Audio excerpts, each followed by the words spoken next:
Hello, everyone, and welcome to another installment of TEDXcellence, the show in which we find out how we came to be here and what we do once we arrive. And I come to you live from my Corona bunker on the moon with Dogcat Fox, a Pepperjack, all of you, and happy Thanksgiving, everyone. For those of you watching live or near live, those of you in the future, today's Thanksgiving. The Thanksgiving where we're all told to stay away from our families and hide because, 2020. But regardless, I thought I would do a special Thanksgiving edition of TEDXcellence for those of you that might be likewise locked down for the holiday and have nothing better to do. And the theme, or at least the subject matter, is peripherally associated with concerns or controversies about Thanksgiving, I suppose. So that's kind of why I picked it. We'll see where we go with assimilation. Assimilation is colonization. Assimilation is colonization. We'll get into that momentarily. But before then, I'd like to say hello to those of you who decided to join me on this very special day. Keeverdam, hello. Cephtus Wolf, hello. Gunfox61, hello. Mike R, hello. Leo Prime 75, hello. Spider-Man, hello. Advocatus Diaboli, hello. That one servant of Satania, hello. Thrashy, hello. Zach Osborne, hello. Eric Kai, hello. Aspie Anti, hello. Anal Lynn, hello. P Dog Knight, hello. Poker Pierce, hello. What's his Facebook whatnot, hello. I am presuming most people are off with their families or having a Thanksgiving protest. You're Ridiculous Lunatic, hello. Brad Young, hello. Pinkal, the Driving Ape Man, hello. So let's see. I want to do a little research ahead of time of this one. I want to get some. If our speaker doesn't do it, I want to at least have an understanding. What is colonization? Just as a preamble, a definition of colonization. The action or process of settling among and establishing control over the indigenous people of an area, the action of appropriating a place or domain for one's own use. In ecology, it is the action by a plant or animal of establishing itself in an area. Okay, so settling and or establishing control over an area and the indigenous people thereof. Okay, and then what is assimilation? The process of taking in and fully understanding information or ideas, the absorption and digestion of food or nutrients by the body or any biological system. I'm assuming we're going with the first definition there in this instance. But regardless, also, big note, I have updated the bingo card. Bingo card link is in the description. I have switched out toxic for diversity and inclusion, or sentiments thereof. I think it was Frosted Glass who suggested that in the Twitter thread, but I'd already been thinking about it. It was a toss-up between talk becomes a sales pitch for goods and or services, or a sales pitch for good and or service, or diversity and inclusion. I was kind of like going, And I was thinking, we see sales pitches in TEDx talks, but it's not so often or common that I could put a square there. But diversity and inclusion, or sentiments thereof, as I say, those come up quite a bit in these talks. So we'll go with that for a while, see how that works out. If it becomes boring or something else seems weak, we can always revise it again because it is an evolving process. I'm also intending at some point in the near future to start doing what Ranting Monkey suggested, and that is to have various iterations of the bingo card available and then randomly pick one per episode so it's not as static episode to episode. But we'll get to there at one point or another. Let's see. A couple more hellos. Zach Osborne, hello. Resolute Germ, hello. Green Death, hello. Mirai Vegeta, hello. And I think that's everybody. All right. Well, with that, guys, let's get into it. I will start off with a few seconds for sound test. You guys tell me if you can hear this. Tux Mint, hello. Master Roshi, hello. Nothing for you here, hello. Rambler, hello. And then we will begin.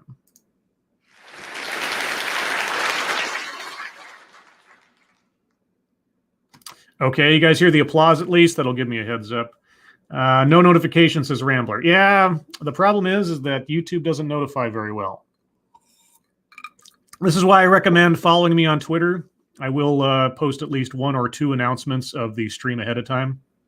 Let's see. Lexi Mads, hello. I guess we can start now. I guess we can start now that Lexi's here, since she's been Mads with power. Let's see. Loud and clear says, what's his face? Everybody says, good. All right. Then let's begin. The thundering sounds of heavy artillery echoed in our neighborhood. Okay. I have a feeling we're already going to get to childhood or family anecdote momentarily, but all right. Bullets ricocheted in our streets. Mm-hmm. The screams of women and children pierced through our ears. Yeah. And it played like a soundtrack from a never-ending horror movie. Okay.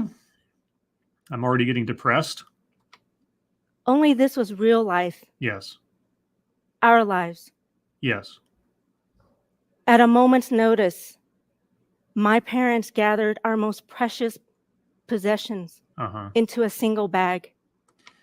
She has, and I don't know, this doesn't mean anything to the talk as far as I know, but she's got sparkles all over her face, like glitter or something. Or maybe it's the makeup. I don't know. It's a little odd. They lifted us and our very few belongings into our family vehicle. Yes. My father was determined to carry us to safety. Okay. We urgently maneuvered through the hectic streets of Saigon that were bursting with masses of people.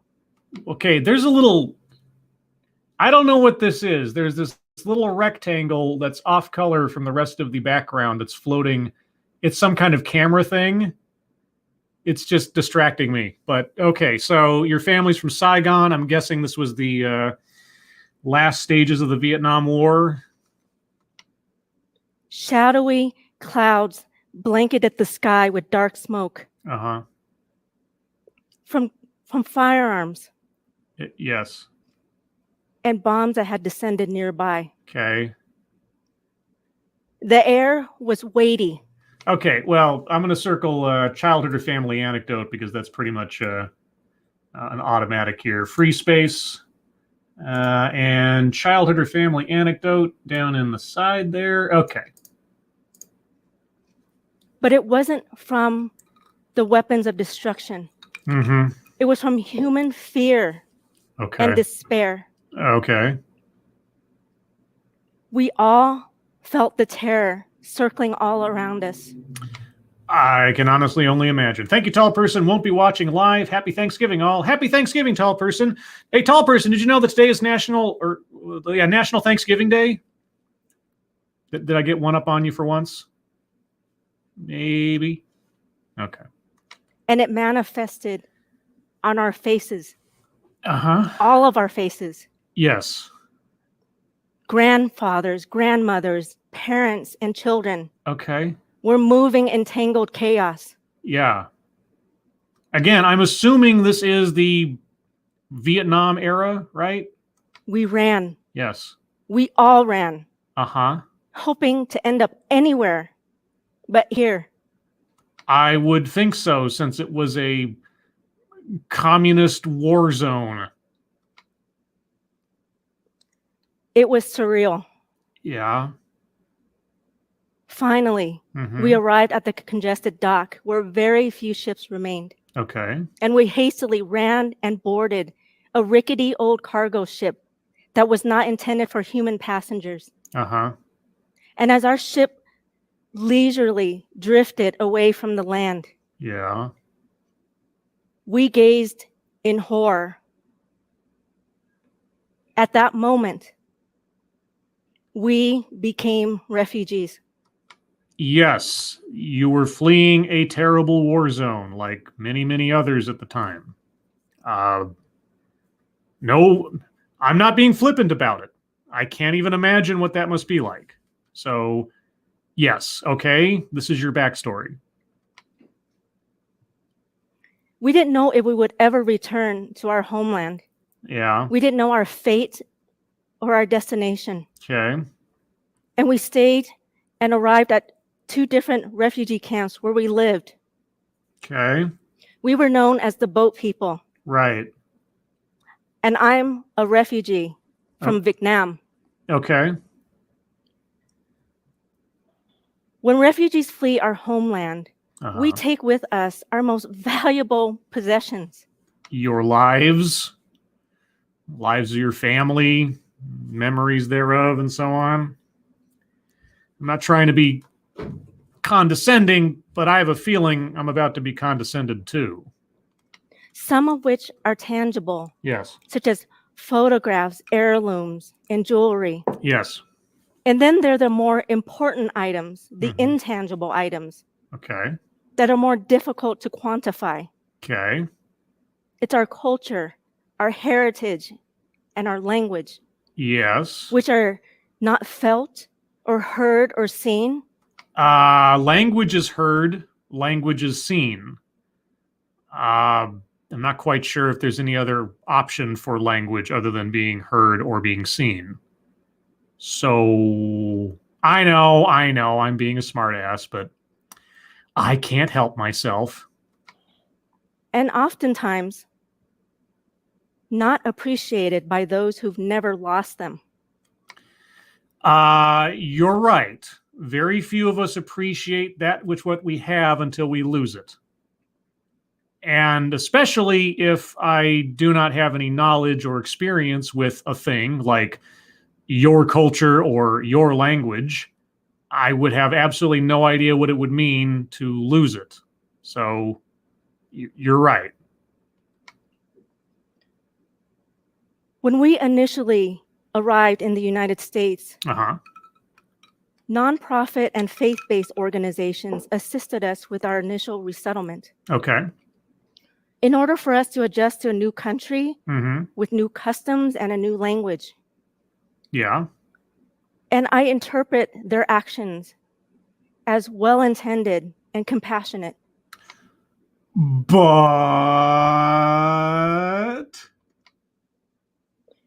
But in looking back as an adult, I see how these well-meaning acts can erode over time and cause us to question ourselves and who we are.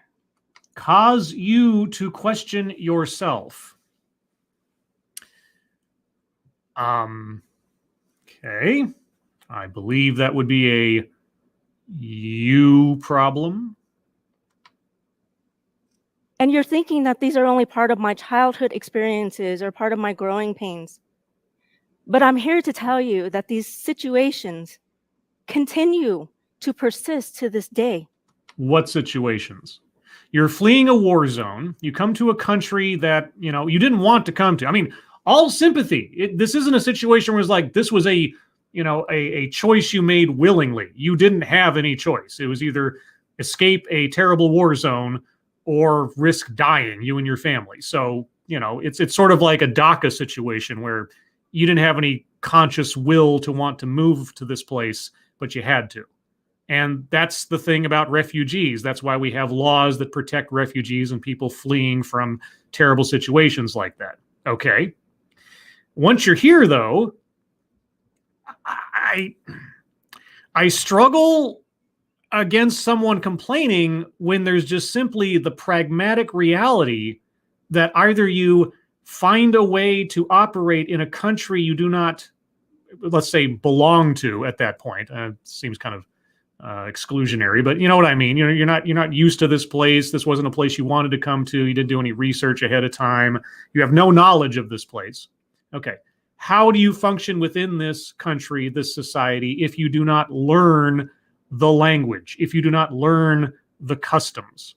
Whether or not your original culture, language, and so on and so forth survives, quote unquote, is your choice. America does not force you to drop everything about your culture, short of something in your culture being a violation of someone else's rights, like honor killings and stuff like that. But what was taken from you? How did these these nonprofit and faith-based organizations who were there to help you adapt to a new situation that you didn't want to be in, but that was the reality. Now you're regretful of that, or you're angry about it, or bitter? Why? For example, I had a former coworker, who struggled with and notoriously mispronounced my name. Oh, mispronounced your name. Okay. Thank you, Pecoraro. Refugee is a residency status, not a culture. Yes. Yes, it is. Although you could argue, and I wouldn't set it aside, that if you are a refugee from a particular situation, it's sort of like being, two veterans of the same war coming together and being able to share stories. There is a subculture of experience there that is a shared thing amongst a smaller group of people than just the people from, say, that country or that situation. So I could see an argument being made for a subculture of refugees from Saigon who have a knowledge and an empathy for other people in that same situation that they wouldn't otherwise share with somebody just from Saigon. So you're right, but I could see the argument. Anyway, a coworker didn't pronounce your name correctly. I always love this. Okay, if it's a coworker, you'd think at some point they would know how to pronounce it. Okay, so was this coworker just doing it to get under your skin? And it looks like if they were successful. And you know who perpetuates that feeling? You do. Oh, hit the button. To the point that they asked me to change my name to something easier for them to pronounce. I don't know if that's an anecdote I can't believe, but okay. And what did you do? Keep in mind, my name is just one syllable. What? I honestly don't know what her name is. What is her? Let me see. Okay, her first name is spelled Nga. So is it just Na? I don't know. I don't know how to pronounce it. Why don't you tell me how to pronounce your name?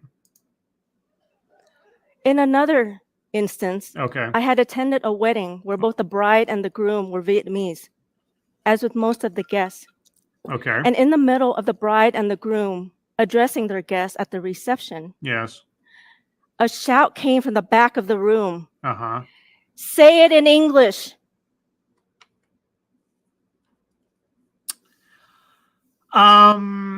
Okay, so your first and most terrible example is someone mispronouncing your name, possibly doing so specifically to annoy you and or to frustrate you or whatever else. Somebody was being an asshole.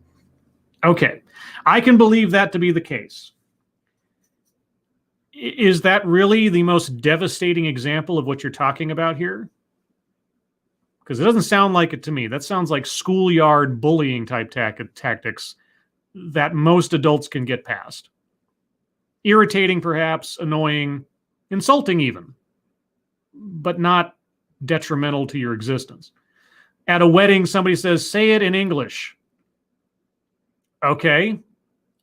Again, somebody being an asshole. And that has to do with you how?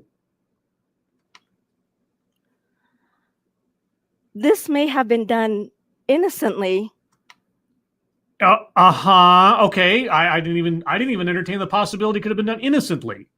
I just assumed the person was being a jerk, or maybe joking around, because presumably the people at the wedding reception know the bride and the groom, and maybe there was some inside joke there or something. But okay, you're allowing for the possibility it was done innocently.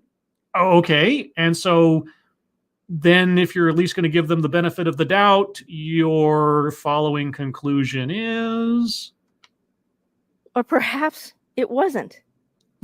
Well, I don't know. Maybe it was done innocently. Maybe it wasn't. Maybe it was an inside joke between the groom, the bride, and the person. Maybe it wasn't. What did you decide to interpret it as, and what offense did you decide to take from it? Still. it causes an unconscious, it has an unconscious impact. I don't believe that it had an unconscious impact. I think you consciously chose to become offended by that. Nothing unconscious about it. No psychic attack occurred. You decided to take offense to a comment that we don't have any context for. And in fact, I'm going to circle leaves out vital context, because even she doesn't know the context of the very thing she's complaining about. So circling leaves out vital context. For those of us who hear it. For those of us who hear it. Okay, also circling benevolent condescension, because obviously she knows that everybody who hears that is so fragile that they can't handle it. Well, we're filling up the card a little quick. Little late in the game here, about halfway through the talk already.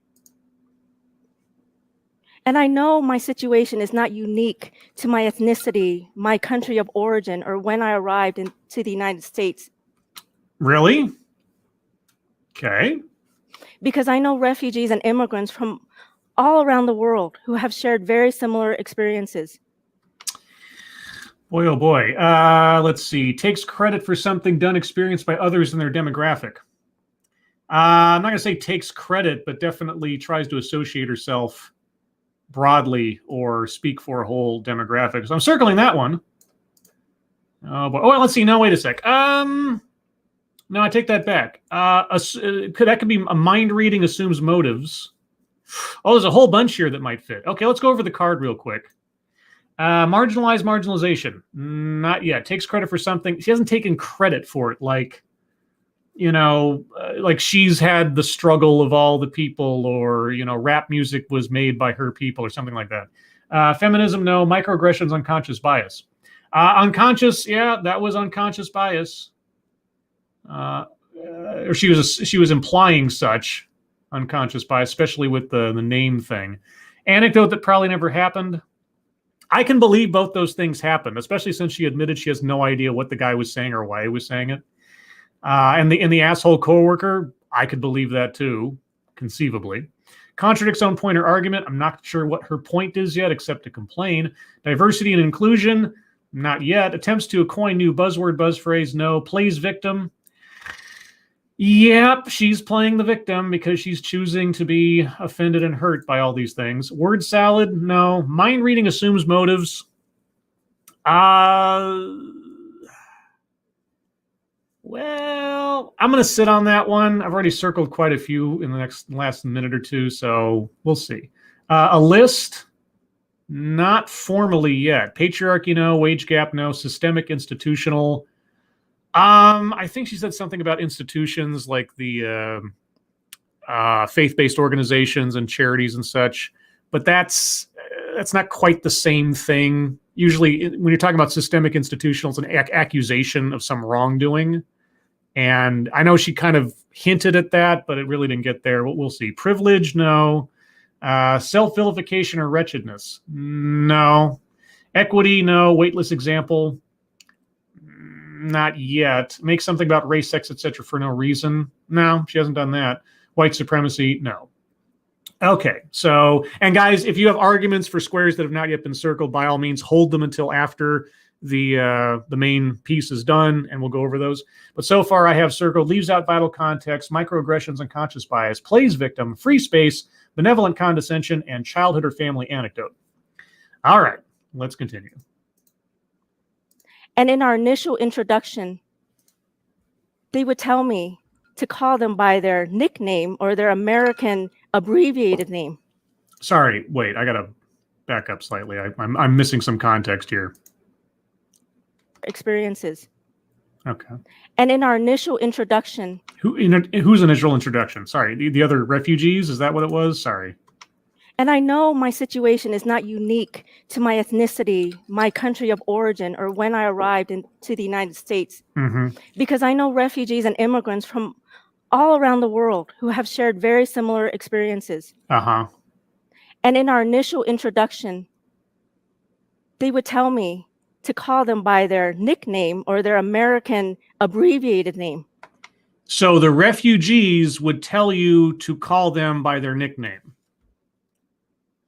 The refugees themselves told you to call them by that. Okay. And I would immediately say, no. I would immediately say, no, I know better than you how to treat you. And I would immediately say, no, I want to call you by your birth name. I want to honor who they are and where they came from. Wow. How very righteous of you.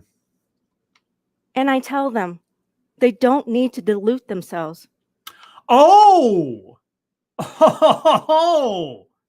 All right, well, if I hadn't already circled benevolent condescension, but I am going to circle mind reading assumes motives. Because, wow, okay. All right, you know better than they do how they want to be treated. And you know that they're diluting themselves. Oh, they've so victimized themselves. They've allowed themselves to be colonized. Refugees like us. No. Like us? No. Speak for yourself. Or are you capable of doing so? Have fled oppressive governments and situations who would have either suppressed us or eradicated us. Yes, and you came to America where you were welcomed with open arms by religious organizations and charity organizations that now that you look back on them as an adult, you see they were actually insidious colonizers. And now you're standing on a stage telling us about it in an oppressive regime, not unlike Saigon at the fall of the Vietnam War. Is that it?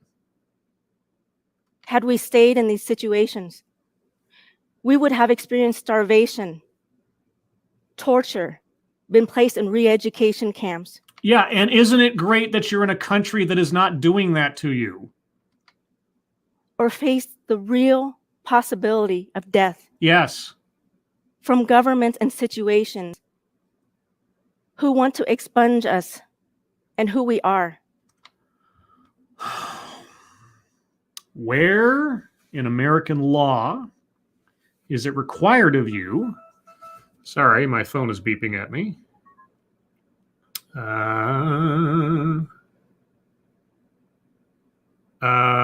Yeah, okay. Sorry, that was my sister texting me in preparation for Thanksgiving. Where in American law is it required of you to stop speaking or using your own language? Where in American law is it required of you to stop using your own name? Where in American law is it required of you to stop practicing whatever cultural traditions you like to practice? Again, within the boundaries of the civil rights of others and the laws of the land as they exist. Where? Where? What federally endorsed and created re-education camps are you being forced to attend? You, your family, your children, to unlearn the culture of your homeland. Where? Where? Thank you, Lady Gopher. Happy Thanksgiving, Scribe and Chat. Happy Thanksgiving, Lady Gopher. And to all of you, anybody who showed up late, happy Thanksgiving. Okay. So why would we allow for that to happen now? Where is it happening now? Let me back up a little bit. I want to get the full scope of what you just said. Education. No. Back up a little bit. Either suppressed us or eradicated us had we stayed in these situations. We would have experienced starvation. Starvation. Here's a list. I'm circling a list. Starvation. Okay. Torture. Torture. All right. Keep these in mind, guys. Starvation, torture. And she's speaking of, in general terms, Saigon, okay? She's talking about the refugee experience. If she'd stayed in Saigon, she would have experienced starvation, torture. Been placed in re-education camps. Been placed in re-education camps. Or faced the real possibility of death. Or faced the real possibility of death. All of these things conducted and enforced by the state. From governments and situations who want to expunge us and who we are. Yes. Okay. Uh-huh. So why would we allow for that to happen now? Assimilation is an apparatus that manifests itself through the dominant society, through gestures, actions, and words.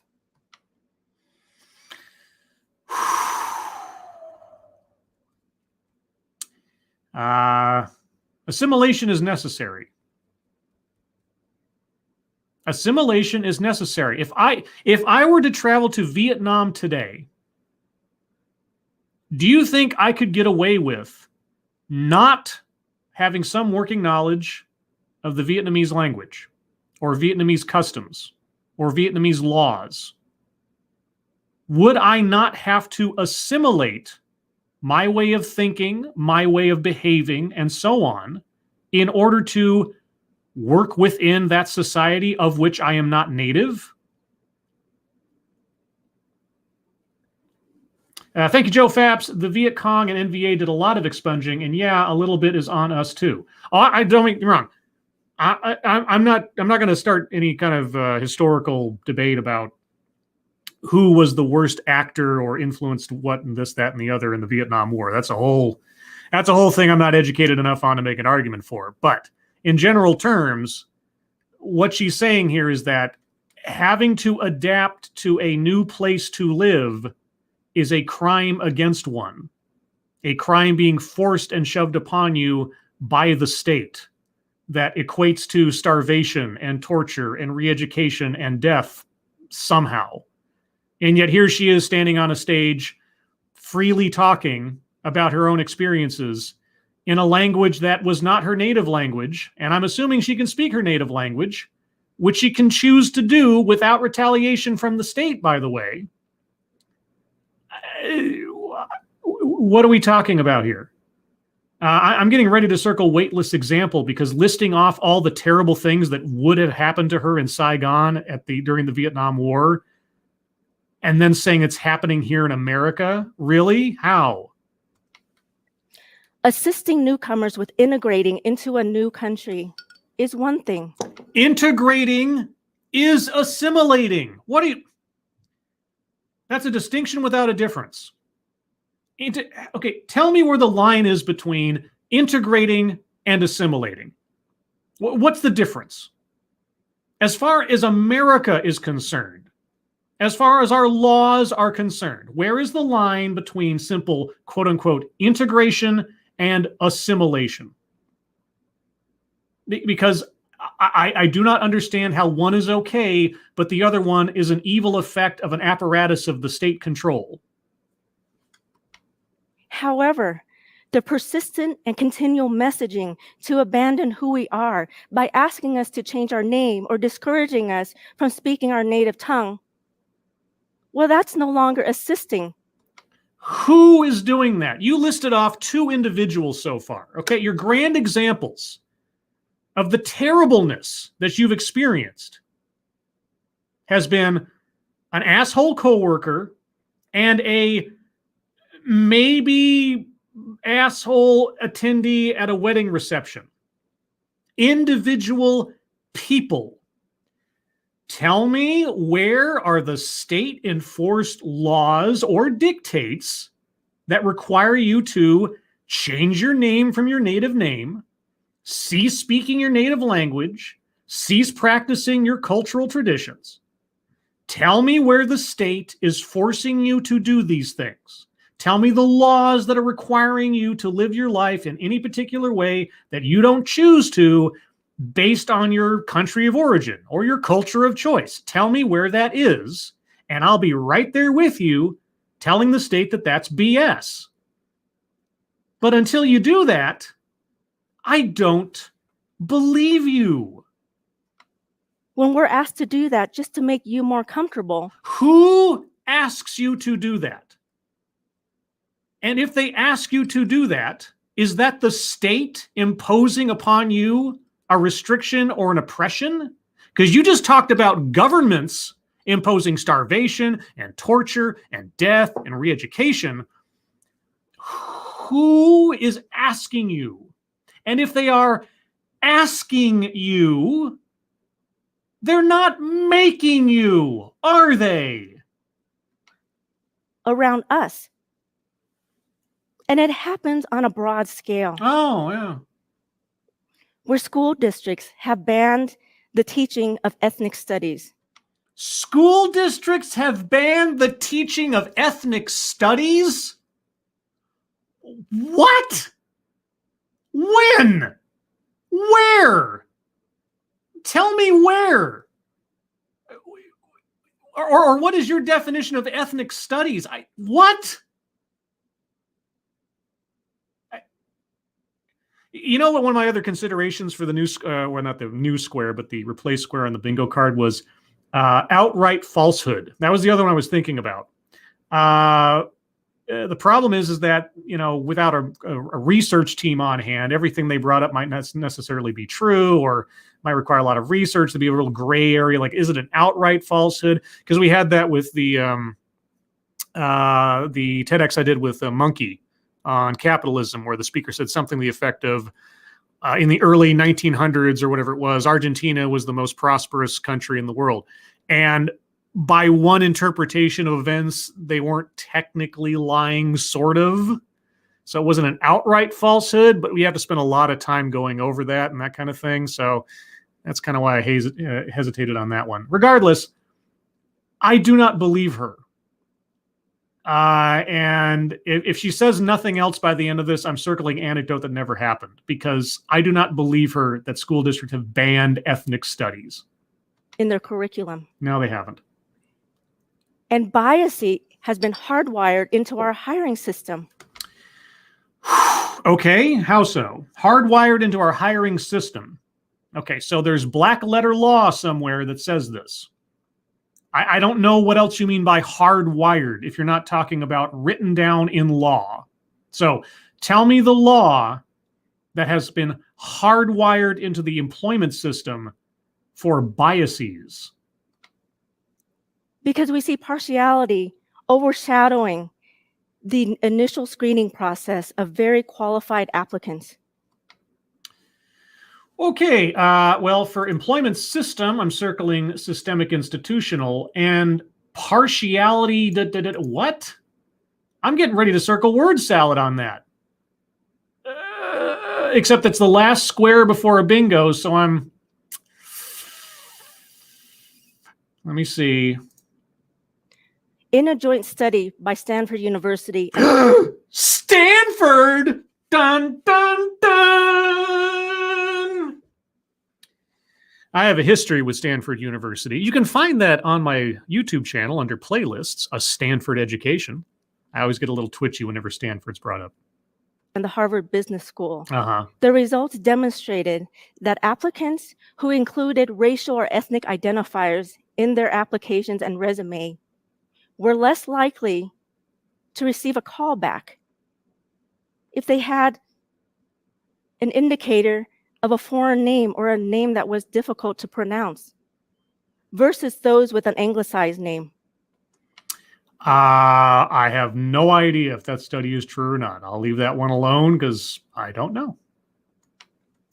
Most recent, the U.S. Department of Justice has eliminated diversity training for all immigration judges. Diversity and inclusion. There's our first inaugural circle for that square. It should be diversity/inclusion, but I don't really care. It's that's fine. Boy, oh boy, we are on the verge of 3 different bingos. If we get word salad, weightless example, or white supremacy, and I think we could probably say weightless examples come up so far, but I'll wait a bit.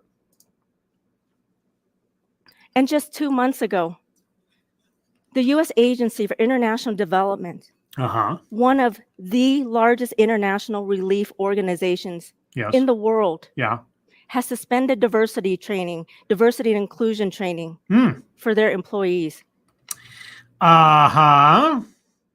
Because it was found, at least by the Trump administration, if we're talking about the Trump administration, to be racist and divisive. And I don't disagree. Thank you, Duck Dog. It's Thanksgiving. Thanks for giving us that word salad square. Oh, now. Oh, golly gee whiz. Okay, well, hold on. She's still got a couple minutes left. I know that one partiality, I mean, she eventually made kind of sense, I guess. Like being impartial versus being partial. So that's what threw me, but she made sense. Hold on. Specifically, training that included concepts such as systemic racism and unconscious bias. Well, if I hadn't already circled those squares, I could circle them for sure now. Yeah, you know why? Because unconscious bias and systemic racism training ends up being racist and detrimental to relations between people on the basis of race, making everybody walk on eggshells around each other, whether it's male, female, this race versus that race, whatever else. Anybody can take offense to anything and it becomes a national incident. You know, maybe you don't know that. By being taught in the workplace. Yeah. These actions tell me that those intangible items that are so significant to us. No. Significant to you. You. Are irrelevant or unimportant. You're right. You're right. You having your feelings hurt at work is irrelevant and unimportant. I mean, unless your coworker is in some way, shape, or form harassing you, which is completely legitimate complaint to have. If they're making a hostile work environment, we have laws for that and rules for that. So that's the one place where you might have a case against that coworker. The guy at the wedding, if you had absolutely no idea how to contextualize what he was saying, why he was saying it, or the situation he was saying it in, then you got no right to complain. And those are the only two active examples you've so far brought up about the hardships that have befallen you in your life since coming to this country. Yeah, and I'm not going to discount the horror of the events that led up to our speaker's arrival here. Okay, that's beyond reproach as far as I'm concerned. Everything after that, vilifying people who helped you integrate into American society that you now call assimilation, where that line is, I don't know, and assimilation being bad, and assimilation into this country somehow being different than integration on the same level as starvation, torture, re-education, and death. Yeah, everything after that so far, yeah, your arguments are without merit. They have no weight.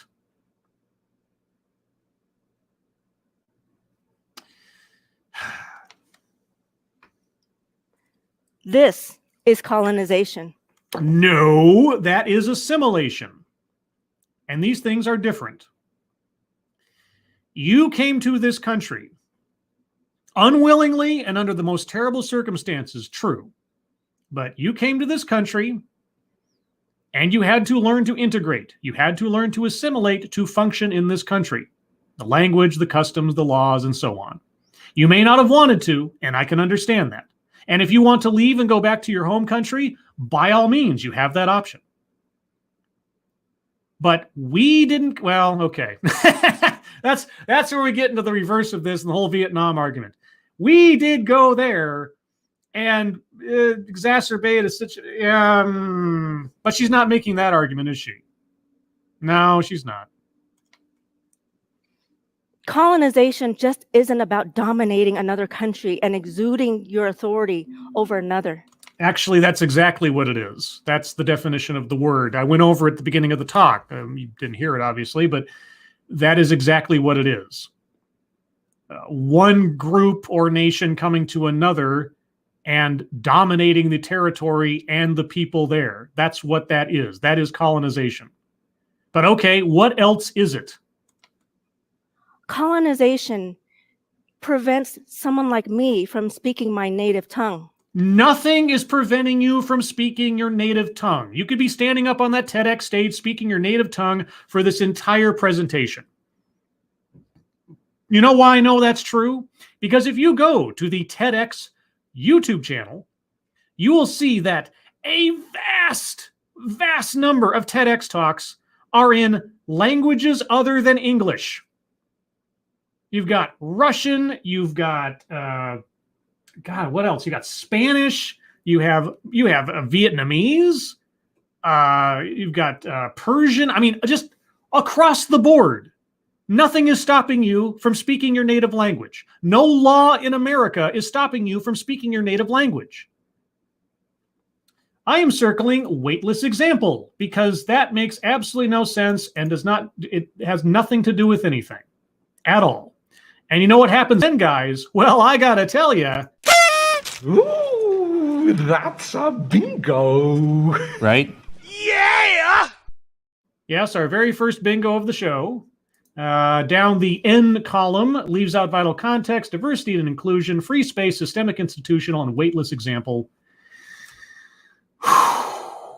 Okay. Tell me who's preventing you from speaking your native language. It encourages us to change our names or abbreviate it. Encourages you, does not require you. You're not required to do anything of that sort, are you? And you know you're not required to, which is why you're not saying you're required to. So far, it's been asks and encourages. To something completely different. Uh-huh. It causes us to feel ashamed of who we are. And it causes you to feel ashamed. That is a you problem. The operative term in self-esteem is self. No one else is responsible for your self-esteem, especially at the age that you're at. Where we originated from and our homeland. Uh-huh. And it prevents us from showcasing our culture. No, it doesn't. No, it does not. That is a choice you are making. But most important, colonization eradicates us for who we truly are. If you had actually been colonized, you were not. You came to this country from another place. You integrated in order to function in this country that, again, you admittedly did not want to come to. I get it. But you're here. You've been here. You've obviously learned the language. No one is preventing you from doing anything else that you want to do. As a whole, it corrodes the very root of our core being. Okay. She's only got 2 minutes and 12 seconds left. All right. What's the solution? Okay. I will stipulate for the sake of argument that all these horrible things happened to you after you came to America, and that everything that's happened, someone not knowing how to say your name, somebody say it in English at a wedding, an asshole coworker, I'll stipulate to all of that. Okay. And it's terrible. It is a psychic assault on you every single minute of every single day that you are in this country. Okay. What's the solution? How do we resolve this for you and every other refugee? What is the solution? What is your proposed solution? And it distorts how we view ourselves and how we're viewed by others. You do not know how others view you. Whatever you're projecting onto other people is not necessarily reflective of reality. You are making assumptions. You're reading minds. I've already circled that square. Again, sake of argument, I will stipulate to all of this. You are in a terrible state constantly because of the horrible, horrible things that this country or individuals within it are asking or encouraging you to do. What is your suggestion to the alternative? So we need a paradigm shift on how. Yes, we do need a paradigm shift. Sorry, I actually didn't mean to pause her there. That was a twitch of my thumb on the space bar. Let's try that again. So we need a paradigm shift on how we view assimilation. I have 5 suggestions. Well, if I hadn't already circled a list, I'd be circling a list. Okay, you have 5 suggestions. Okay, this is what I was asking for. What are your suggestions? And I'd really, really love to know what her differential is between integration and assimilation, but okay. 1. Yes. Reject the idea that the dominant culture is the only one and the right one. Okay, let's take that on board for a second. What constitutes American culture? I mean, at its core, what constitutes American culture? What's the one, category, but let's say what's the one thing that runs through everything in America? No matter what state you're in, no matter what your lifestyle is, etc. What's the one thing? The Constitution, our laws. The laws of the land ultimately set the culture of America, the freedoms and the restrictions. Okay? I mean, I'm sure there are arguments for other things peripherally, but everything else stems from the Constitution and our laws. I would make that argument. Okay. How are you going to get around that? What is it you want to have happen? Let's try that one more time. Let's back up just a little bit. Reject the idea that the dominant culture is the only one and the right one. Okay, well, if the dominant culture based around our Constitution and our laws is not the right one, is not the only one, then what is it? You want to reject our laws and Constitution, the rights, the freedoms, etc., that we are granted as citizens of the United States or residents therein, depending on the circumstances? What does that mean, reject it? Here's the thing. I was born in America. I'm a natural-born citizen of America. You are standing on a stage telling me that you are somehow being prevented or shamed by using your native language or using your native name or whatever else. And you know what I would say to the people, if there are people, and I believe that there are people that have done that to you, I would say that they're assholes. Have I categorized them from the beginning of this talk? Right, they're assholes. All right, I don't think that that is fair. I don't think that's right. I don't think that's nice. And yet here I am, steeped in American culture, a native-born American.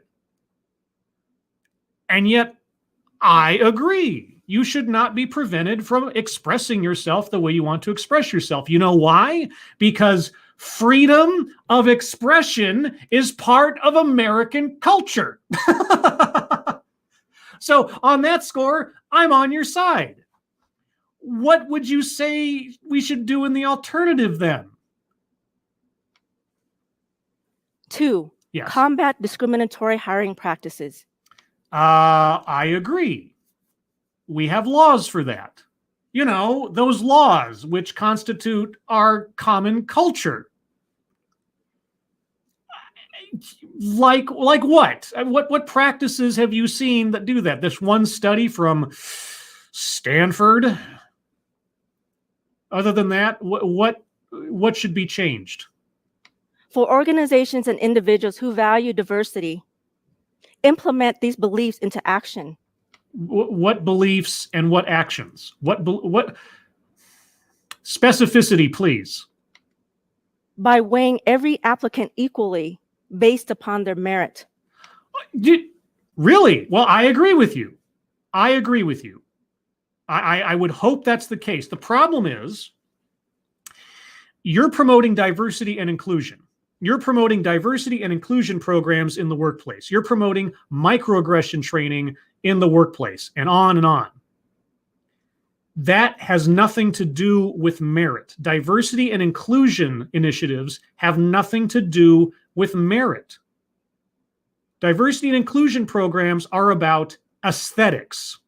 They're about ratios.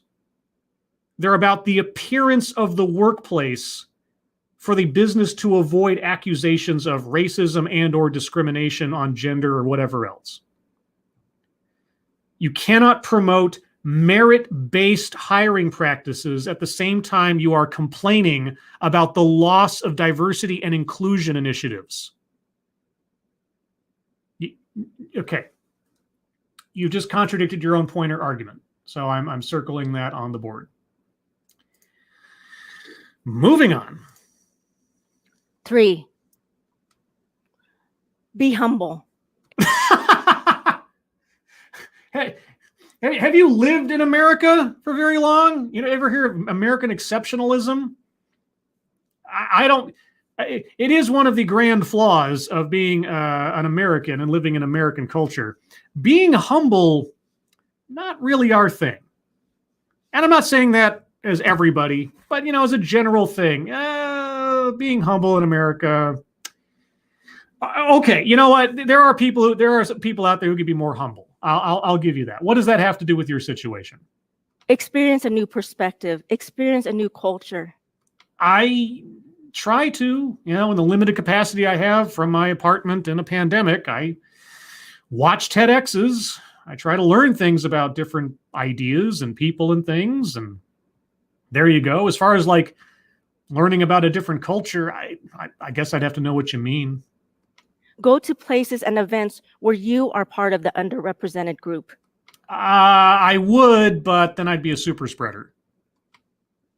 4, if you can't pronounce our name, ask. I often do. In fact, I mean, not as a cultural thing or like some, you know, but my audience, those of you who've been around a while, you'll have heard me on many an occasion read off somebody's name in a hello and be not certain about how to pronounce it correctly and ask, because I want to be able to say someone's name the way they'd like it said, if at all possible. Now, I can only speak for myself, obviously, but it's not an uncommon thing. Now, fortunately, in real life and on YouTube, I have a relatively easy name to say. There's not a whole lot of guesswork. But it's been my experience to find people who have asked how to pronounce my name before, just to make sure, because there are a couple of, you know, distant variations that could be pronounced. And I've told them, you know, it's like, whatever. But, okay. When we pronounce it for you, listen. Uh-huh. Correctly pronouncing a person's name is a sign of respect. And here's the other thing, guys, just so you know, if someone mispronounces a name, they're obviously being disrespectful, because everyone who mispronounces someone else's name obviously knows how to correctly pronounce every name in the world and is making a conscious choice not to in order to offend you. That's how that works. All the racists in the world have a absolutely encyclopedic knowledge of how to pronounce every name on the planet. And so when they encounter someone who they don't like based on their race or their ethnicity or whatever, they go out of their way to mispronounce that name just to irritate that person. That's how you have to proceed through the world to believe. Now, again, if you have an asshole coworker who knows or should know by now how to pronounce your name and they are going out of their way to constantly not or to make fun of it or something, that is an HR issue. But anyway. 5, Yes. appreciate the harmonious sound and the intellect that it requires for someone to be multilingual and speak another language. I do. Well, I mean, again, I can only speak for myself. I can barely speak a little bit of German that I learned in high school. I tried very, very hard to learn some Scottish Gaelic from Tailed Feature, and I burnt myself out and psyching myself out and frustrating myself. I try to learn little bits and pieces here and there, and I am exceedingly impressed by people who can speak more than one language fluently. Right? I can't do it. If I had to go to another country, I guess I would have no choice but to try to learn just to be able to operate.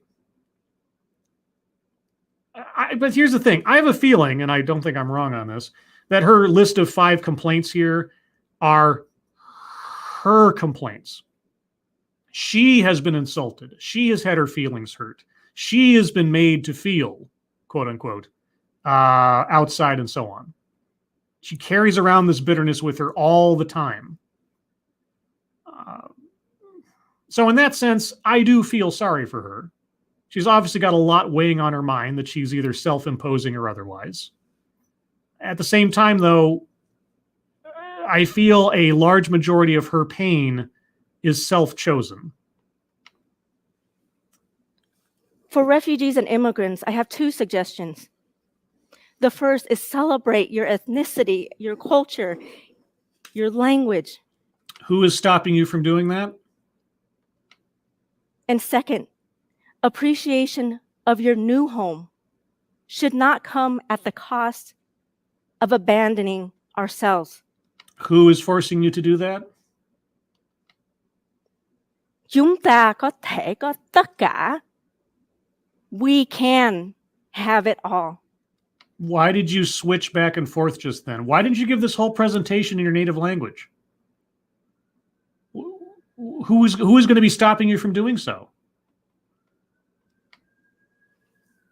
Let's reject assimilation. Then you would, okay, if you rejected assimilation, you would not be speaking English. You'd not be up on that stage talking to a whole wider audience, and wider, W-I-D-E-R, than you would have otherwise in a TEDx talk in America. Okay. I mean, go ahead, reject our laws, reject our language, reject everything else. Go ahead, do it and see what happened. What would have happened?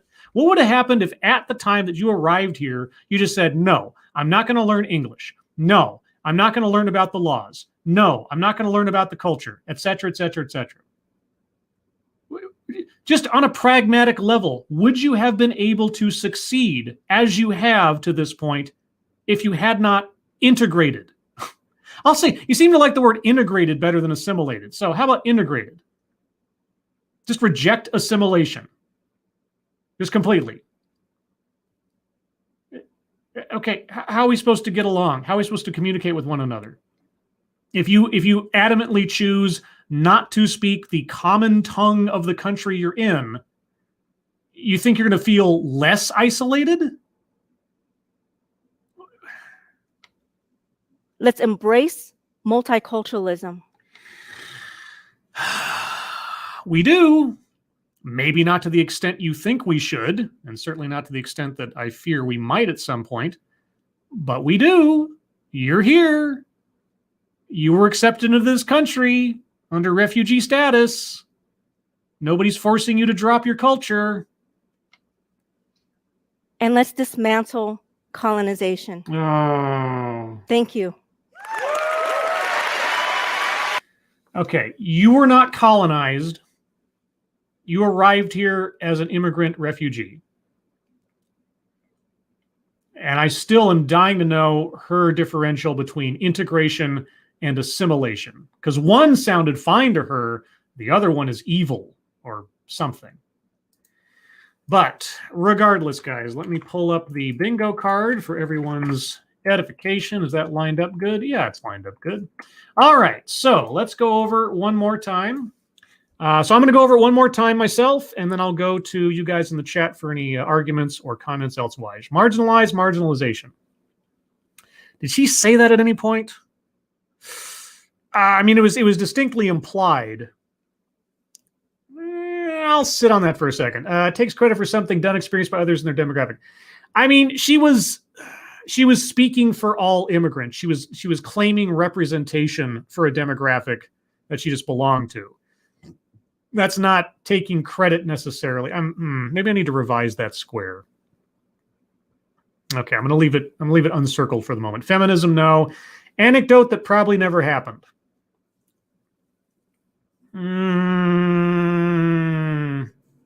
Oh, the school districts getting rid of ethnic studies.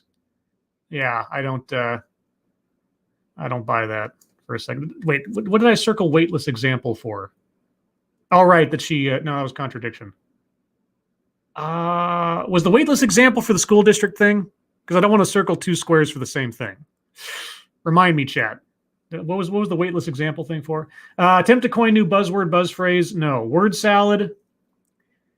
I understood everything that she said. I didn't have any point where I was like, what are you talking about?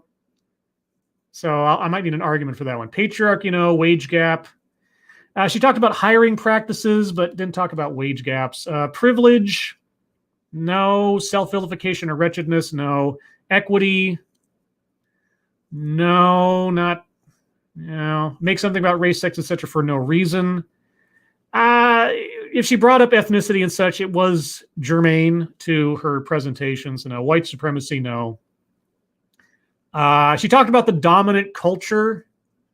So you might be able to extrapolate that into white supremacy, but it'd be a stretch. And since it's the last square before a bingo, I'm going to say no, at least for now. But you guys, if you have argumentation, go ahead.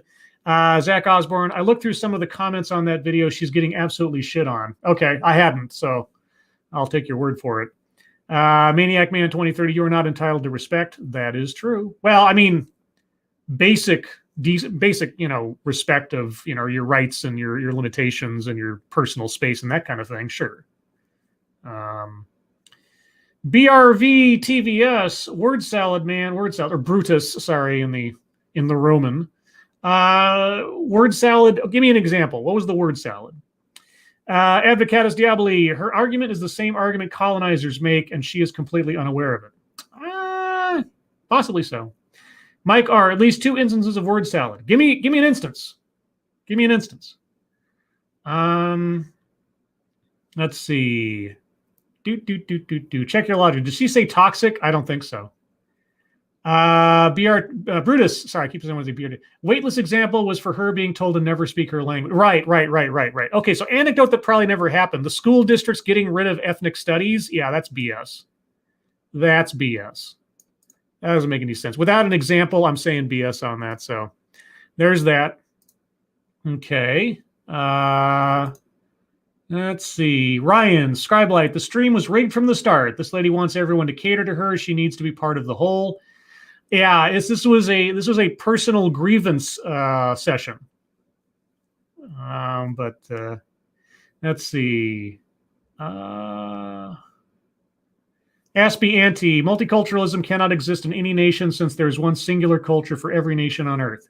Well, yes, that's true. But I mean, like I said, the culture of the United States is based around our laws and our Constitution.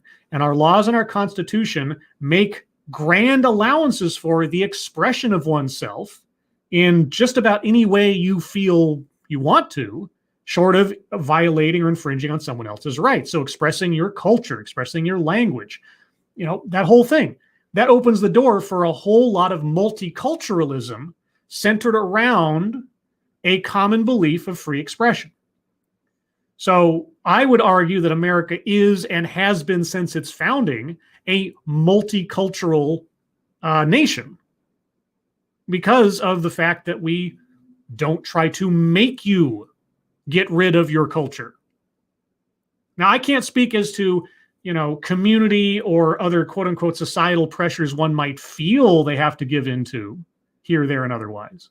And I'm not saying there aren't assholes or organizations out there that would try to make someone fit into the cubby holes that they've established.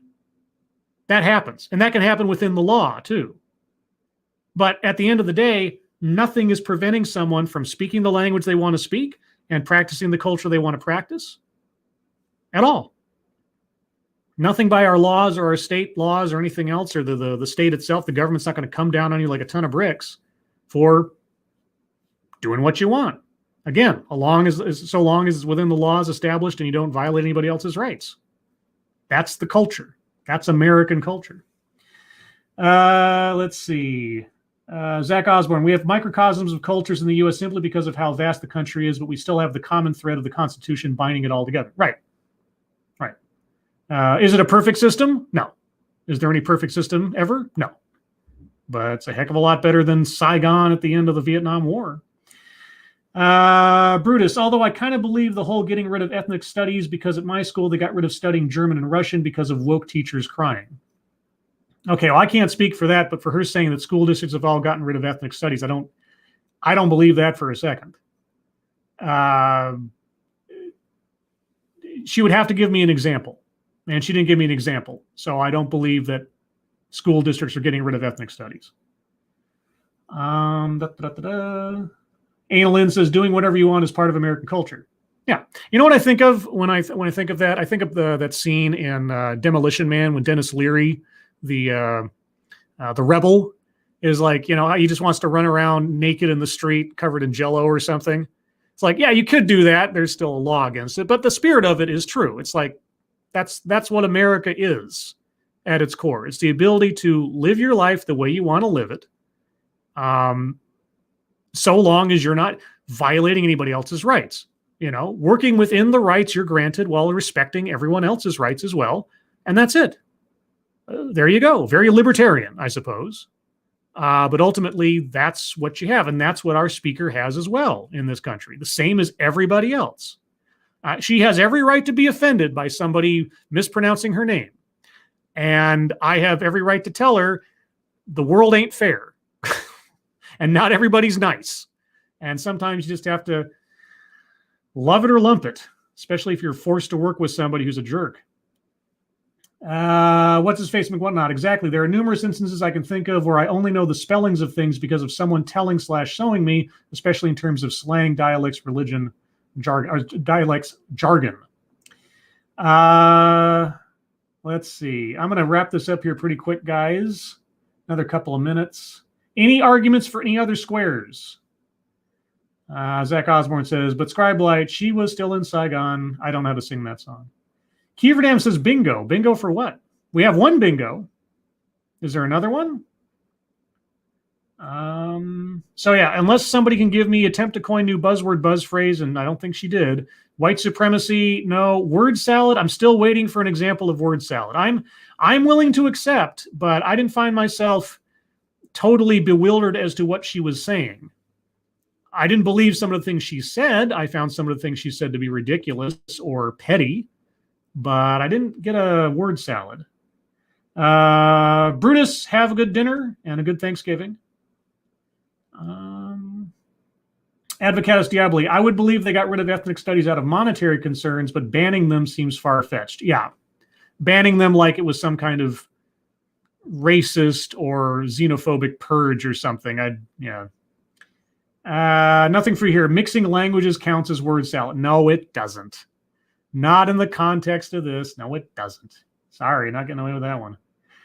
All right. Well, I don't see any examples of word salad in the chat. I don't recall experiencing any myself. That one moment, I was like, what? When she used the word partiality, it took me a second. Oh, okay. Versus being impartial. Right. That's what she meant, and that made sense. So aside from that, let's see. Shadow Sonata, it was the Edgar Friendly speech. Really spells out, Edgar Friendly, really spells out what a progressive society, the one from Demolition Man, ends up as versus freedom. Right. And Mike R., sorry, Scribble, I don't remember exactly what she said, just that it happened in my opinion. Well, again, if there was a standout moment where she just rattled off a bunch of words without meaning or weight, I think we'd have an example. But anyway, guys, that's where we're going to leave it. Wow, I wasn't convinced by any of this. And our speaker stood in stark contrast to many of her own arguments, many of her own complaints, most of which I found to be very circumstantial, very petty, and very weightless. Like I say, I cannot imagine the trials and tribulations that she and her family had to go through, both by escaping Saigon, coming here, and having to adapt to a completely foreign nation, language, and so on. There's a lot to be admired for someone who goes through all that and comes out on the other end a productive adult.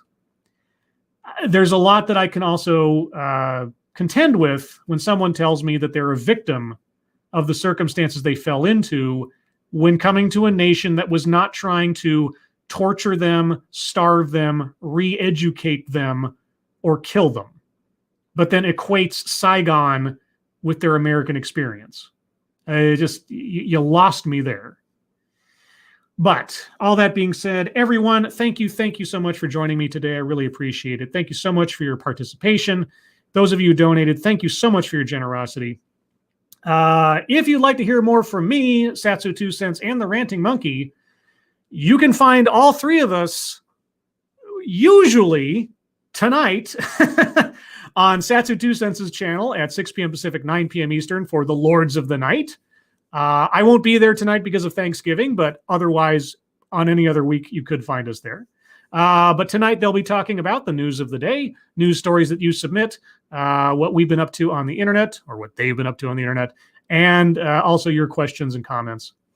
Everyone, I hope you are all safe and well. I hope you all have a happy Thanksgiving for those of you who are in America. Those of you who are not in America, I still extend to you Thanksgiving wishes. I hope you all have a good day. And with that, I will close out the show by hitting this button.